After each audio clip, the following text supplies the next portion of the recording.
लहराती फसलों और किसानों का रिश्ता मानो जल और मीन सा है। भारत में कृषि आज से लगभग 10,000 वर्ष पूर्व से की जा रही है, इसलिए भारत को कृषि प्रधान देश कहा जाता है। भारत में असली कृषि की शुरुआत हरित क्रांति के साथ 1960 में हुई, जिसका नेतृत्व डॉक्टर MS स्वामीनाथन जी द्वारा किया गया और फिर भारत में कृषि का एक मजबूत ढांचा तैयार हो गया।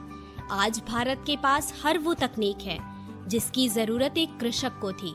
इसके साथ ही किसानों ने उत्पादन में सकारात्मक वृद्धि कर अपना दायित्व निभाया है। भारत गेहूं और चावल के दूसरे सबसे बड़े उत्पादक के रूप में जाना जाता है। कृषि में भारत की सफलता का प्रमुख कारण भारत का सिंचाई नेटवर्क है। सिंचाई नेटवर्क में नदियों की वर्षा जल संचयन और भूजल प्रणालियों से बड़ी और छोटी नहरें शामिल होती हैं। आधुनिक कृषि में ट्रैक्टर, कंबाइन, हार्वेस्टर और सिंचाई के लिए ट्यूबवेल्स द्वारा आधुनिक जुताई की विधियों का भी प्रयोग किया जाता है। और इसी तरह भारतीय कृषि में पिछले कुछ वर्षों में कई नए आयाम विकसित हुए हैं, जो कृषि उत्पादन और किसानों की आय में सुधार लाने की दिशा में बहुत महत्वपूर्ण साबित हो रहे हैं। किसानों के जीवन में कृषि की आज की स्थिति तथा भविष्य की संभावनाओं के बारे में बात की है डॉक्टर आशीष कुमार कृषि विज्ञान केंद्र धमोरा से हमारे सहयोगी प्रवीण कुमार ने।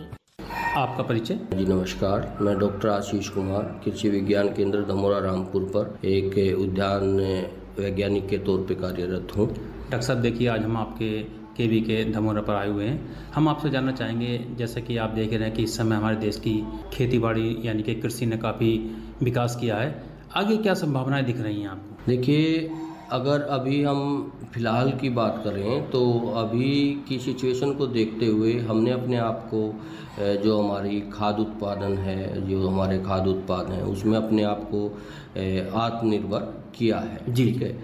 बाकी आत्मनिर्भर करने के साथ में अब जैसे जैसे समय आगे बढ़ रहा है, समय बढ़ने के साथ में हमारी जो जनसंख्या है वो भी बढ़ रही है। ठीक है। और जैसे जैसे लोगों के पास में जो आर्थिक, एक तरीके से लोगों की जो आर्थिक स्थिति है उसमें भी सुधार हो रहे हैं। तो उन चीज़ों को देखते हुए हमें आगे की अगर बात करें, जो आने वाला समय है उसमें हमारी जो जनसंख्या है वो भी काफ़ी अच्छे स्तर पर मतलब दिन प्रतिदिन बढ़ रही है। अभी की अगर बात करें तो हम दुनिया में नंबर 1 की जनसंख्या हमारी है, चाइना को भी हमने पीछे छोड़ दिया है। जी।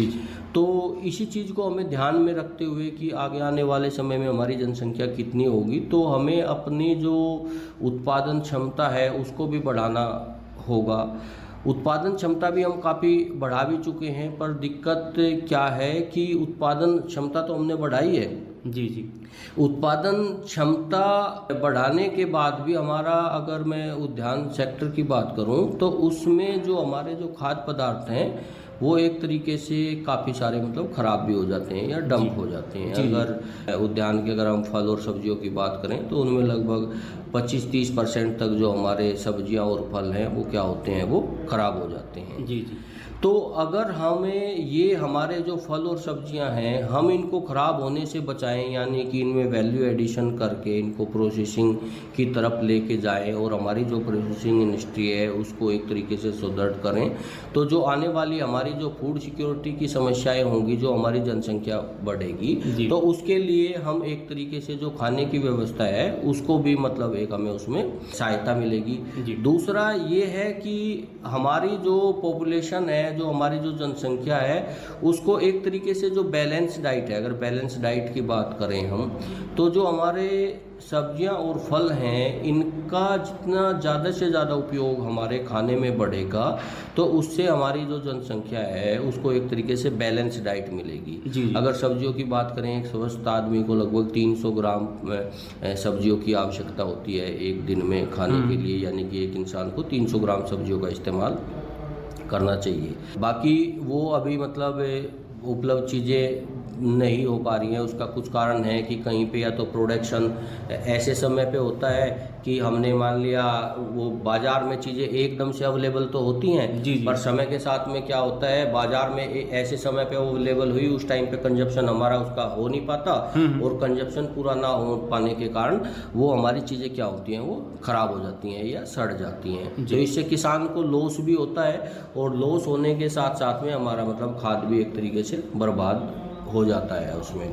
तो डॉक्टर साहब यहीं पर हम आपसे ये जानना चाहेंगे, जो हमारी सब्जियां खराब हो रही हैं इनको किस तरीके से बचा सकते हैं और उपयोग में ला सकते हैं? फल सब्जियों को बचाने का एक, जिस अभी हमारे प्रधानमंत्री जी ने भी जिक्र करते हैं कई बार, और जो हमारे वैज्ञानिक हैं वो भी इन चीज़ों पे काफ़ी काम कर रहे हैं कि वैल्यू एडिशन करके या प्रोसेसिंग, इन चीज़ों को प्रोसेसिंग करके प्रोसेस फूड में मतलब हम चेंज करें। तो प्रोसेस फूड में जब इसको हम चेंज करेंगे तो उससे किसान को भी एक तो ये फ़ायदा होगा कि जब एक साथ बाज़ार में मतलब अधिक उत्पाद हमारे आते हैं, तो अधिक उत्पाद आने की वजह से क्या होता है, बाजार भाव भी हमारे डाउन हो जाते हैं। पर अगर हम उस समय पे हमारा अगर अधिक उत्पाद है तो उस उत्पाद को हम मार्केट से उठा के उसको सड़ने के बजाय प्रोसेसिंग इंडस्ट्री में अगर उसको हम डेवलप कर देंगे या उसको प्रोसेस फूड में बदल देंगे, तो उससे किसान को भी उसके रेट मिल जाएंगे, किसान को भी जो नुकसान होता है किसान उससे अपने आप को बचा सकता है। और दूसरा जो हमारा खाने की जो समस्या है आने वाले समय को देखते हुए भी,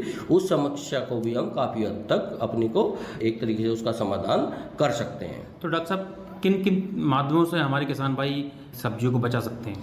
देखिए, सब्जियों को बचाने के लिए जैसे हमारी अभी समय आएगा, सर्दियों का समय आएगा, तो सर्दियों में आपको काफ़ी मात्रा में आपके पास में गाजर भी होती हैं, पत्ता गोभी होती है, फूल गोभी होती है, ठीक है, ये सारी चीज़ें होती हैं। इन चीज़ों को आप एक तरीके से मतलब सुखा भी सकते हैं। अब सोलर ड्रायर आते हैं मार्केट में, सोलर ड्रायर मतलब आते हैं काफ़ी सारे, सोलर ड्रायर के द्वारा आप उन्हें सुखा सकते हैं।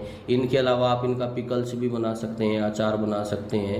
अचार बनाने के अलावा कुछ चीज़ें हमारी ऐसी भी हैं, उनको आप ब्राइन सॉल्यूशन आते हैं, आप उसमें भी उसको रख सकते हैं। और अभी तक तो इवन आप मार्केट में जाके देखोगे तो आपको पैक्ड फूड में कुछ कंपनियों के द्वारा ऐसी भी सब्जियां मिलेगी जो आपको तैयार, आप उनको मार्केट से लेके आइए और खोलिए और गर्म कीजिए और इस्तेमाल कीजिए। तो इस तरीके से भी आप उनको प्रोसेस करके और उपयोग में ला सकते हैं, और किसान को भी, जो हमारा किसान है, उसको एक तरीके से सुदृढ़ बनाने का कार्य कर सकते हैं। सर, अंत में हम आपसे एक बात और जानना चाहेंगे कि अब कुछ हमारे किसान भाई प्राकृतिक खेती की तरफ बढ़ रहे हैं, तो इसमें क्या संभावनाएं दिखाई दे रही हैं आपको?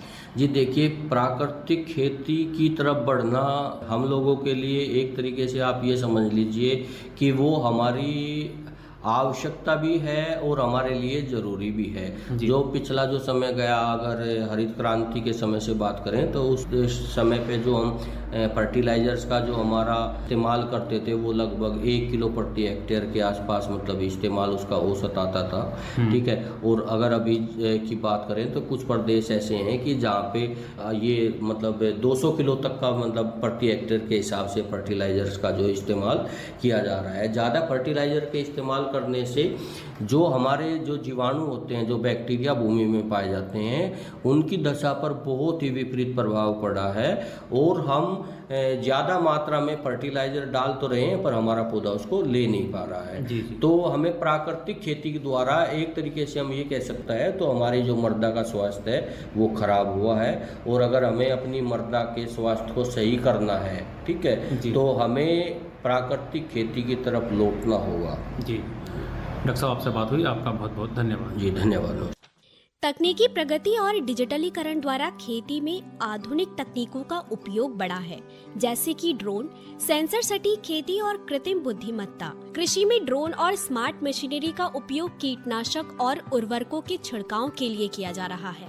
स्मार्ट ट्रैक्टर और मशीनें खेत की मिट्टी की स्थिति के अनुसार काम कर सकते हैं, जिसमें उत्पादन की लागत कम होती है और उत्पादकता बढ़ती है। कृषि व्यापार के अंतर्गत डिजिटल प्लेटफॉर्म के माध्यम से किसानों को अपनी उपज का उचित मूल्य भी प्राप्त हो रहा है। भारतीय कृषि के फसल बीमा और वित्तीय सुरक्षा को मजबूत बनाने के लिए कई योजनाओं और कार्यक्रम चलाए जा रहे हैं, ये योजनाएं किसानों को प्राकृतिक आपदाओं और अन्य जोखिमों से बचाने में महत्वपूर्ण भूमिका निभाती हैं, जिसमें भारत सरकार द्वारा प्रधानमंत्री फसल बीमा योजना, जिसका उद्देश्य किसानों को बाढ़, सूखा, कीट आक्रमण और अन्य प्राकृतिक आपदाओं के कारण फसलों को हुए नुकसान से वित्तीय सुरक्षा भी प्रदान करता है। वित्तीय सुरक्षा के पहलू पर किसान क्रेडिट योजना के तहत किसानों को अल्पकालीन ऋण प्रदान किया जाता है, जिससे वे बीज, खाद और कीटनाशक अन्य कृषि आवश्यकताओं की पूर्ति कर सके। कृषि से प्राप्त फसलें पशुपालन के लिए चारा और खाद की आपूर्ति करती हैं और पशुपालन से प्राप्त गोबर, खाद, दुग्ध उत्पादन कृषि के लिए बहुत उपयोगी हैं। पशुपालन में उभर रहे नए आयामों के बारे में विस्तृत रूप से बता रहे हैं डॉक्टर महेश चंद्र। आप प्रधान वैज्ञानिक हैं तथा भारतीय पशु चिकित्सा अनुसंधान संस्थान में कार्यरत हैं। सर, यहीं पर हम आपसे जानना चाहेंगे कि किसान भाई बहुत समय से पशुधन का कार्य कर रहे हैं, लेकिन आपने देखा होगा पहले के पशुपालन में और अब के पशुपालन में बहुत अंतर आ गया है। तो सर, जी। आगे क्या संभावनाएं दिख रही हैं सर आपको? ये तो कई सारे लेख लिखे जा चुके हैं। अर्थशास्त्रियों ने भी कहा है कि पशुपालन से कृषि जो है, जैसे अनाज उत्पादन से ज्यादा पशुपालन से किसान ज्यादा फायदा उठा सकते हैं, जी जी। लेकिन हमारे देश के किसान वो फायदा उठा नहीं पा रहे हैं। हम्म। उसका कारण क्या है कि एक तो नस्ल जो है कि उन्नत किस्म की नस्ल का रखना जरूरी है किसान के पास में। जी जैसे नॉन डिस्क्रिप्ट जिसकी नस्ल ही मालूम नहीं है, ऐसे पशु अधिकांशतः किसानों के पास हैं। जी। तो नस्ल होनी चाहिए जानी पहचानी, अपने दूध उत्पादन क्षमता के लिए या उत्पादकता के लिए वो नस्ल जानी जानी चाहिए। ऐसे नस्लों को रखना चाहिए। जी। अब वो विदेशी नस्ल की हो, संकर जाति की हो या हमारी देसी नस्ल की जाते हो, लेकिन जी। वो जानी पहचानी नस्लें होनी चाहिए। दूसरी बात आती है कि खान पान की। खान पान की हमारे देश में बहुत कमी है। पशुपालन में पशु पोषण का बहुत महत्वपूर्ण योगदान होता है, लेकिन उसमें बहुत कमी पाई गई है। जी जैसे जी। आपने देखा होगा हरा चारा बहुत कम खिलाया जाता है। हम्म। लोग अपने अनाज के लिए धान गेहूं लगाते हैं, उसमें से जो बचा खुचा पुआल होता है, जो निकलता है चारा, फसल अवशेष होते हैं, उन्हीं को खिला देते हैं, जबकि हरा चारा बहुत जरूरी होता है। जी सर। तो हरा चारा के अभाव में उत्पादकता काफी कम हो जाती है। आप माना कि आपने अच्छी नस्ल रखी है, हम्म। लेकिन उसके हरा चारा नहीं दिया और संतुलित आहार नहीं खिलाया, दाना नहीं दिया उसको, तो उसका तो उत्पादकता कम होगी। जी जी। इसीलिए अच्छी नस्ल रखने के बाद ये जरूरी है कि पशु पोषण पर ध्यान दिया जाए। इस तरह की फसलें लगाएं जिसमें से अवशेष भी निकले तो उसमें प्रोटीन की मात्रा प्रचुर हो। जैसे दलहनी फसलें लगाते हैं हम, दलहनी फसलों के जो अवशेष भी होते हैं उसमें प्रोटीन की मात्रा अच्छी होती है। जी जी। इसीलिए जो है कि इस तरह की फसलें लगाएं जो मानव आहार के रूप में तो काम आए, पशु आहार के लिए भी उनकी उत्तमता जानी पहचानी होनी चाहिए, वो अच्छी होनी चाहिए। जी। तो उसके बाद आता है रख रखाव। आप देखेंगे गांव में पशु को किस तरह से रखा जाता है। उनके आमतौर पर किसानों के लिए खुद अपने रहने की व्यवस्था, छोटे जो किसान हैं, लघु सीमांत किसान हैं, उनके पास अपने खुद के रखने के लिए व्यवस्था अच्छी नहीं है। घर का साफ सुथरा उसमें बड़ा, और पशुओं के लिए साफ सुथरा बड़ा उसमें सूखा होना चाहिए ताकि उनको रोग कम लगे, हवादार होना चाहिए। तो ये रख रखाव जो है तीसरी आवश्यकता है। जी जी। अब जब रख रखाव अच्छा नहीं हुआ, खान पान पशु पोषण की व्यवस्था ठीक नहीं हुई, नस्ल ठीक नहीं है, तो ये सब क्या होता है कि रोग पैदा करता है। जी जी। रोग जब हो जाएगा तो उसका रोग नियंत्रण, पहले तो हमें रोग हो ही ना इस तरह की व्यवस्था करनी चाहिए। खान जी। पान पर ध्यान दिया, रख रखाव पर ध्यान दिया तो रोग होंगे नहीं। यदि हम्म। रोग हो भी गया तो उसको रोग नियंत्रण की व्यवस्था हमारे पास होनी चाहिए। जो पशुओं के इलाज के लिए पशु चिकित्सक के पास ले जाएं हम। आमतौर पर क्या करते हैं, जो ऐसे झाड़ फूक इस तरह के जो घर में ही उपलब्ध हो जाते हैं, गांव में उपलब्ध हो जाते हैं, उनके चक्कर में पड़े रहते हैं बहुत सारे किसान।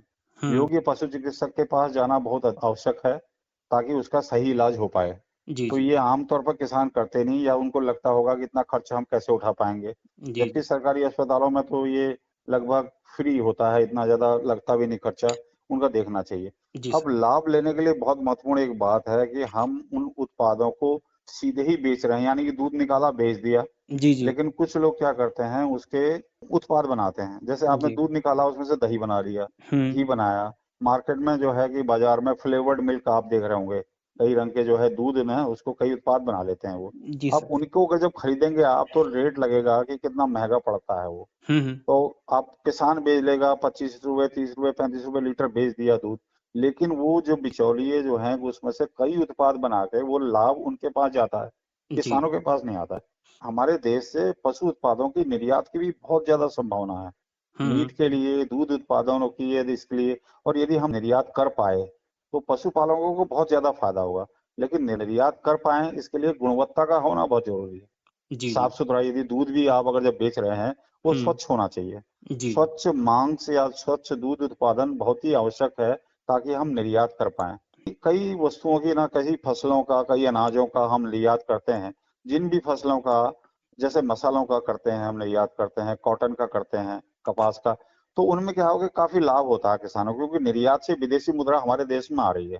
जी, तो जी। हमारे किसान, जो पशुपालक किसान हैं, वो उस तरह से सोच नहीं पाते उतनी दूर की। वो सोचते हैं हम कहाँ कर पाएंगे। यदि जी, वो अकेले नहीं कर पा रहे हैं तो समूह बना लें। आजकल जी। जैसे कह रहे हैं ना, किसानों के संगठन, फार्मर प्रोड्यूसर ऑर्गेनाइजेशन कह रहे हैं, जी, जी। किसानों के उत्पादक संगठन बनाएं।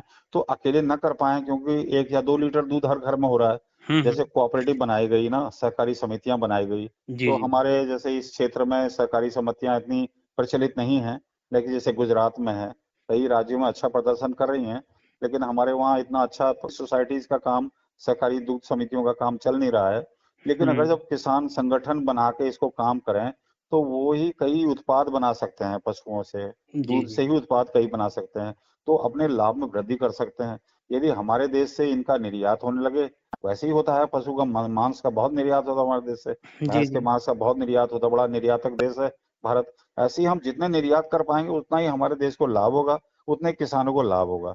यहीं पर एक बात और जानना चाहेंगे कि जैविक खेती की बात काफ़ी चल रही है, तो क्या जैविक दूध उत्पादन हो सकता है? जी, ऐसा है कि अभी लोग प्रयास कर रहे हैं। जी। जैविक कृषि में तो काफ़ी विकास हो चुका है और उसका बहुत निर्यात भी कर रहे हैं। जी, हम जी। सालाना 6 से 7 हज़ार करोड़ का निर्यात करते हैं जैविक उत्पादों का, और अभी भी हमारे पशु उत्पादों का भी निर्यात हमने करना शुरू किया। ये दुबई में या इसमें जो गल्फ की कंट्रीज़ है ना, जी, जी। दुबई और यूनाइटेड अरब अमीरात, जैसे संयुक्त राज्य अमीरात ये कहते हैं, सऊदी अरब के देश हैं, उनमें हमारा जा रहा है। पनीर बेच रहे हैं या दूध का पाउडर बेच रहे हैं जैविक रूप से बना हुआ। ये हुँ। हमारी जो प्राइवेट कंपनियां हैं दूध की, हुँ। दूध दूध की कंपनी वो कर रही हैं। तो जी, ये जी। छोटे-छोटे अभी शहरों में, छोटे स्थानों में अभी इस तरह का इसका प्रचार ज़्यादा नहीं हुआ। जी। लेकिन आपको एक बात बताऊँगा कि लोगों में गुणवत्ता के प्रति जागृति बढ़ रही है। लोग चाहते हैं कि जो भी उत्पाद वो कंज़्यूम कर खा रहे हैं, वो हुँ। अच्छी गुणवत्ता का हो। जी, और जी। जैविक का हम ये मान के चलते हैं कि वो अच्छी गुणवत्ता का होगा, क्योंकि इसमें एंटीबायोटिक नहीं लगाए जाते जानवर को, जी, या जी। एलोपैथिक मेडिसिन यूज़ नहीं होती है। तो हुँ। उसके अवयव दूध में नहीं आते या मीट में नहीं आते, तो ये मान के चलते हैं कि ये उत्पाद अच्छे होंगे। तो जी। भविष्य में इसकी अच्छी संभावनाएँ हैं। हुँ, हुँ, हुँ। जैसे कृषि उत्पादों का हो रहा है, वैसे ही पशु उत्पादों में भी जैविक जो पशु उत्पाद हैं उनकी भी माँग बढ़ेगी भविष्य में। इसके लिए जी। वो अभी से तैयारी करें, इसके लिए जानकारी हासिल करें तो ये अच्छा रहेगा पशुपालकों के लिए। जी। सर, आपसे बात हुई, आपका बहुत-बहुत धन्यवाद। धन्यवाद। बदलते समाज में आधुनिक तकनीकों में नए आयामों के साथ, नई तकनीकियों और दृष्टिकोण के साथ युवा कृषक पारंपरिक कृषि विधियों को आधुनिकता के साथ जोड़ रहे हैं। युवा कृषक फसल प्रबंधन, सिंचाई तकनीक और उत्पादन बढ़ाने के लिए नवाचार कर रहे हैं। वे कृषि में डिजिटल टूल्स और डेटा एनालिटिक्स का उपयोग कर फसल की पैदावार और गुणवत्ता को बेहतर बना रहे हैं। युवा कृषक की सोच और ऊर्जा से न केवल कृषि क्षेत्र में नई वृद्धि और नई जान आ रही है, बल्कि वे ग्रामीण विकास और खाद्य सुरक्षा में भी महत्वपूर्ण योगदान दे रहे हैं, जिसके लिए कृषि क्षेत्र में युवाओं के भविष्य में करियर के लिए कई अवसर हैं, जैसे कि कृषि विज्ञान में युवा फसलों, मृदा और कीटों के अध्ययन में अनुसंधान और विकास, कृषि प्रौद्योगिकी के अंतर्गत युवा ड्रोन सेंसर और सैटेलाइट इमेजिंग जैसी तकनीक से भविष्य को और उन्नत बना सकते हैं। फार्म प्रबंधन में फसल उत्पादन प्रबंधन और विपणन के क्षेत्र में कार्य कर सकते हैं। कृषि परामर्श के अंतर्गत किसानों को तकनीकी सलाह और सिफारिशें प्रदान कर सकते हैं। इसी क्रम में हमने बात की है उत्तराखंड के रहने वाले बलविंदर सिंह मल्ली से, जो किसानों को जागरूक करने का कार्य कर रहे हैं। मैं बलविंदर सिंह मल्ली, जो कि उत्तराखंड का रहने वाला हूँ, रुद्रपुर का। मैं किसानों को जागरूक करता हूँ पूरे देश भर, क्या उसके बाहर 7-8 देशों में भी मैं जाता हूँ बाहर। तो मेरा ये मानना है कि लोगों को नई से नई टेक्नोलॉजी के बारे में बताया जाए, तो इसी के ऊपर मैं किसानों से गोष्ठी करती हूँ। डे बाय डे हमारे भारत में गर्मी बढ़ती जा रही है, क्योंकि भारत जो है इंडो ऑस्ट्रेलियन प्लेटें जो है यूरोपियन प्लेटों से धकेलती जा रही हैं, लेकिन डे बाय डे गर्मी होती जा रही है। अब दिक्कत हमारे यहाँ क्या आ रही है कि किसानों पे टेक्नोलॉजी बहुत अच्छी है, लेकिन हाई टेम्परेचर होने की वजह से जो हमारी खाद है यानी कि जिसे हम यूरिया बोलेंगे, ये डे बाई डे बढ़ती जा रही है। ईल्ड हम जरूर बढ़ा रहे हैं, लेकिन ईल्ड के साथ साथ नुकसान क्या हो रहा है कि हमारी फर्टिलाइजर बढ़ती जा रही है, हमारा इंसेक्ट बढ़ता जा रहा है, जिससे एनवायरनमेंट में और ह्यूमन बॉडी में डे बाई डे दिक्कत हो रही है। ठीक है, सबसे पहले तो क्या है, कोशिश की जानी चाहिए कि पानी की कम खेती हो, जिसमें पानी ज़्यादा लगता है उस खेती को कम किया जाए। इसके साथ साथ क्या काम करना चाहिए, हमें जो लोग इंसेक्टिसाइड दिन में स्प्रे करते हैं वो शाम के समय करें, ताकि उसका वाष्पीकरण ज़्यादा ना हो और कम डोज में हमारा रिजल्ट ज़्यादा अच्छा आ जाए। बिल्कुल मक्का लगा सकते हैं, और मक्का तो अब धान के अपेक्षा ज़्यादा निकल रही है, उसकी मेहनत भी कम है और धान से ज़्यादा निकल रही है मक्का। तो देखिए, धान में दिक्कत क्या है कि जब हमारी धान की खेती होती है उस समय सूरज मध्य रेखा के ऊपर होता है, जो कि सीधी किरणें पड़ती हैं। अब उस सीधी किरणें पड़ने की वजह से यूरिया का जो वाष्पीकरण होता है वो ज़्यादा होता है, लीच ज़्यादा होती है। दूसरा काम कि जब क्या होता है कि धान की खेती होगी तो उस समय क्या होता है, शीत ब्लाइट ज़्यादा लगती है, इंसेक्ट ज़्यादा लगते हैं, फंगस का प्रकोप होता है, जैसे पंजाबी में लोग उल्ली बोलते हैं। लेकिन मक्का में ऐसा नहीं होगा, मक्का में इंसेक्ट कम आता है क्योंकि नीचे नमी नहीं होती। जहाँ मॉइस्चर ज़्यादा होगा, जहाँ ह्यूमिडिटी ज़्यादा बनेगी, वहीं बीमारी होती है। मक्का बोएं, उसके अलावा दलहनी फसलें बोएं, लेकिन ये क्या है कि किसान अभी इन चीज़ों को तैयार नहीं। क्यों? क्योंकि हम उसको विस्तार से बता नहीं पा रहे। यदि टेक्नोलॉजी बताएं तो हर किसान जो है धान नहीं लगाएगा, मक्का लगाएगा। यदि प्रोडक्शन की बात करें तो इस समय तो बहुत ज़्यादा हो रहा है। देखिए, कहने का मकसद क्या है कि आज अभी यदि मैं ऐसी बात करूं तो हो सकता है लोगों को अचंभा लगेगा, लेकिन आने वाले 3 सालों बाद भारत में सारे का सारा अनाज अरब कंट्रियों में जाएगा, और अरब कंट्रियों से यूरोप में, क्योंकि भारत एक बहुत शक्तिशाली देश बनता जा रहा है अनाज के मामले में। और वैसे भी तो अभी आपने देखा होगा, चाहे यूपी की बात करें या पूरी इंडिया में सारे हाईवे बन रहे हैं और इसी के ऊपर वेयर हाउस बन रहे हैं, और ये सारा सप्लाई हमने देना है। भारत में बहुत तेजी से आगे विकास हो रहा है खेती के बारे में, लेकिन किसानों को जो थोड़ी थोड़ी कमियां हैं उन चीज़ों का सुधार करना चाहिए, ताकि जिन चीज़ों से हमारा जो हानि हो रही है, जिसका नुकसान हो रहा है, इंसेक्ट बढ़ता जा रहा है, जब सुधार किया जाए। सबसे पहला काम तो क्या है कि लागत ज़्यादा कैसे आ रही है कि किसान टेक्नोलॉजी को तो इस्तेमाल कर रहा है, लेकिन उसे समझ नहीं पा रहा। अभी किसान ऐसा काम करता है कि सुबह सुबह, चाहे वो खाद की बात करें, वो डालता है, स्प्रे करता है। तो पहला काम क्या है, यदि सुबह सुबह 2 घंटे बाद धूप चढ़ जाती है, फर्टिलाइजर का भी और यदि इंसेक्टिसाइड भी डालते हैं तो वाष्पीकरण ज़्यादा हो रहा है, नंबर 1।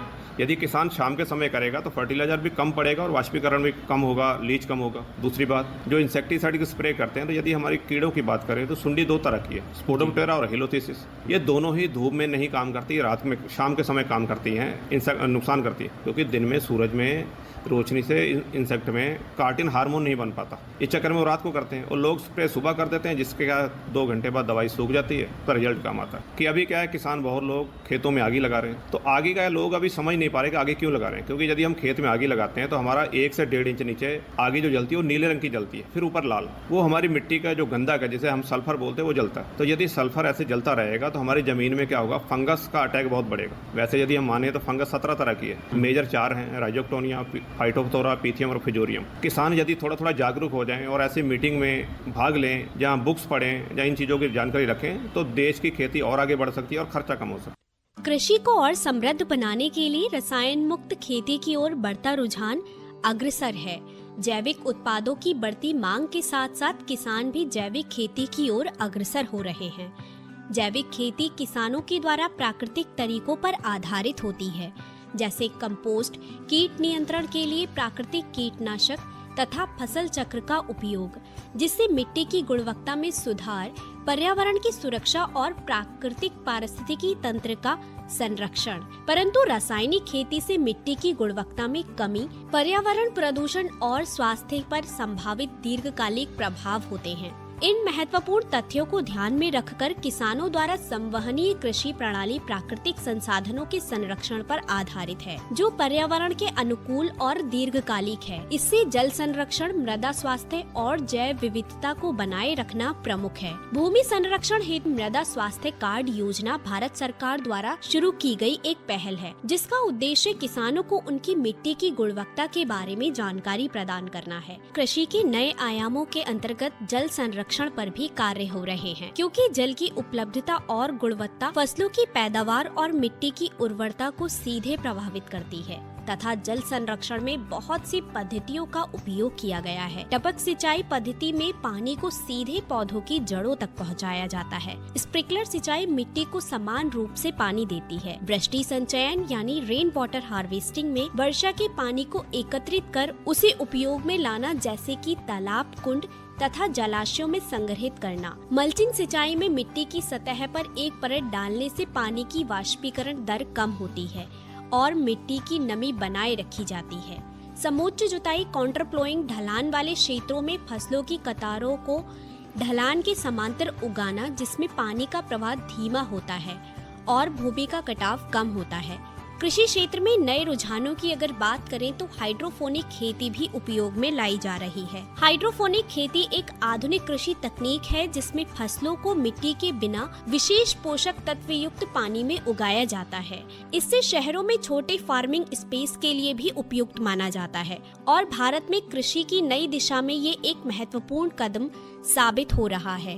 भारतीय कृषि में उभरते नए आयामों के प्रति हमारे देश के किसान भी आशान्वित हैं। हमने बात की है बिलासपुर में रहने वाले किसान सुरजीत सिंह से। मेरा नाम सुरजीत सिंह, मैं बिलासपुर का रहने वाला हूँ। खेती में बदलाव तो मुख्य तौर पर कहें जैसे अच्छे बीजों का, समय के साथ खाद, दवाइयाँ, कीटनाशक अच्छे आ गए हैं, लेकिन इसके साथ साथ जो सारा काम खेती में पहले हाथों से और कुछ बैलों द्वारा, जानवरों द्वारा जुताई, उसकी खेतों की जोतने का काम होता था, उसकी जगह मशीनी युग आ गया, मशीनीकरण हो गया। उससे आसानी हो गई काफ़ी किसान को भी, और समय भी बचत होती है और जल्दी जो काम हो जाता है। जो मशीन काफ़ी जल्दी करती है, तेज़ी से निपटाती है काम को, तो उससे लागत भी कम है। ये अलग बात है कि थोड़ा मशीनों को खरीदने में जो है एक बार किसान को लागत ज़्यादा लगानी पड़ती है, लेकिन उसके बाद काम करने में आसानी और समय की बचत होती है, जिसमें खर्चा भी कम आता है। जैसे पुराने समय में बैलों द्वारा जुताई होती थी, जिसमें काफ़ी दिन लग जाते थे खेत को तैयार करने में,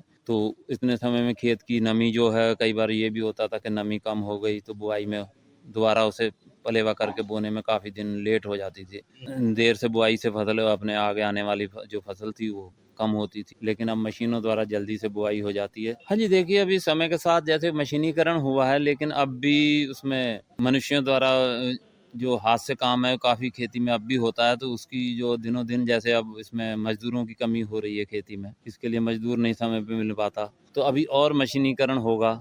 जैसे अब धान में रोपाई करते हैं तो अभी मजदूरों द्वारा ही होता है, तो उस समय मजदूरों को काफ़ी कमी हो जाती है, जिससे उसमें देरी होती है। कई जगह पे, कुछ जगह पे चल रहा है कि मशीन द्वारा धान की रोपाई हो रही है, लेकिन अभी उसमें और सुधार की ज़रूरत है। जैसे हर किसान के पास ऐसा साधन हो जाए तो वो और आसानी हो जाएगी। गेहूं में ऐसा, गेहूं की फसल जो है वो बुआई भी मशीन से हो जाती है, उसमें तो अब सिर्फ खाद पानी जो देना है वही अपने मजदूर द्वारा देना है या किसान ने खुद देना है, लेकिन उसकी कटाई, बुआई जो है वो सब मशीनों द्वारा हो जाती है, जिससे काफ़ी आसानी हो जाती है। गन्ने में सबसे जो ज़्यादा मेहनत का काम है वो उसका गन्ने की कटाई, छिलाई है जी, तो अगर वो भी मशीन द्वारा संभव हो जाए तो और आसानी हो जाएगी। गन्ने की बुआई तो हो जाती है, बुआई की मशीनें आ गई हैं, लेकिन अगर इसमें बाकी भी, चलो उसमें गुड़ाई, निराई गुड़ाई के लिए मशीनें, अब छोटी छोटी मशीनें आ गई हैं, जिससे निराई गुड़ाई एक आदमी एक दिन में काफ़ी क्षेत्रफल में कर सकता है, जो हाथ से करता है उससे ज़्यादा हो जाती है। लेकिन अगर कटाई के लिए भी मशीन आ जाए, जैसे मिलकर कुछ मतलब गाँव के स्तर पर या क्षेत्र पंचायत के स्तर पर मशीनें हों तो उससे काफ़ी लाभ होगा। संभावना है जैसे कुछ क्षेत्रों में ड्रोन द्वारा भी स्प्रे हो रही है जी। हाँ जी, तो उससे जो है काफ़ी समय की बचत हो जाती है और उसके लिए आदमी की भी ज़रूरत नहीं अलग से पड़ती, जो खेत के अंदर जाने की ज़रूरत नहीं हो रही। तो ये हम तो ये देख रहे हैं कि आने वाले समय में अगर ये इसमें अच्छा प्रगति होगी ड्रोन जैसी तकनीक में, तो उसमें स्प्रे का आसानी हो जाएगी। और फिर जब गन्ना थोड़ा बड़ा हो जाए, जैसे उसमें स्प्रे करनी बहुत मुश्किल हो जाती, तो ड्रोन द्वारा उसमें आसानी से स्प्रे किसी भी समय हो सकती, तो हमें काफ़ी इसमें अच्छा रहेगा। कृषि के नए आयामों के अंतर्गत कृषि में रिसर्च युवाओं के लिए एक रोमांचक और महत्वपूर्ण क्षेत्र माना जा रहा है, जिससे युवा सस्टेनेबल एग्रीकल्चर, जीन संपादन और पानी, मिट्टी की कुशल विधियां, स्मार्ट फार्मिंग जैसे रोबोटिक्स और ऑटोमेशन का उपयोग करके युवा कृषि कार्यों को अधिक प्रभावशाली बना रहे हैं। भविष्य विकसित करने के साथ साथ हम सबको ये ध्यान रखना होगा कि सतत विकास अर्थात संसाधनों का एक ऐसा उपयोग करना जो वर्तमान पीढ़ी की जरूरतों को पूरा करे, परंतु आने वाली पीढ़ियों की जरूरतों को खतरे में न डाले, जिसके लिए हमें मृदा प्रबंधन में मिट्टी की गुणवत्ता बनाए रखना और उसे नुकसान से बचाना, जल संरक्षण के लिए जल की खपत को नियंत्रित रखना और जल संसाधनों का संरक्षण करना, बायोडायवर्सिटी में हमें विभिन्न प्रकार की फसलों और पेड़ पौधों की किस्मों को बनाए रखना चाहिए। पारंपरिक कृषि की पद्धतियों को अपनाना जो पर्यावरण के अनुकूल हो, तथा सबसे महत्वपूर्ण विचारशील कीटनाशक उपयोग, जिसमें रासायनिक कीटनाशकों के कम उपयोग और जैविक विकल्पों को अपनाएं। इस प्रकार सतत कृषि विकास प्राकृतिक संसाधन का संरक्षण करते हुए हम कृषि क्षेत्र में भारतीय कृषि को एक नई दिशा में ले जा सकते हैं। मेरी माटी मेरा